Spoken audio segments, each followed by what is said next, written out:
I'm ready.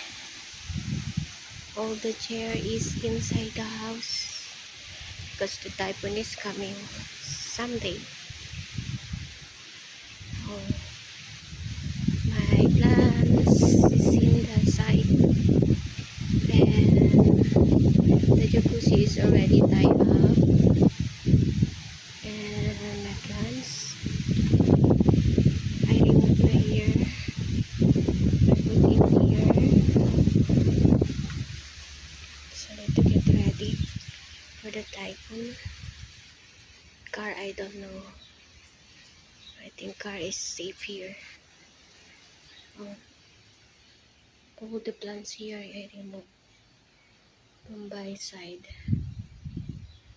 I think naman it's the car is safe. The two cars is safe. I hope everything is okay when the typhoon is coming. This one I don't remove because this is also shield. Philippines typhoon coming, but it's very hot.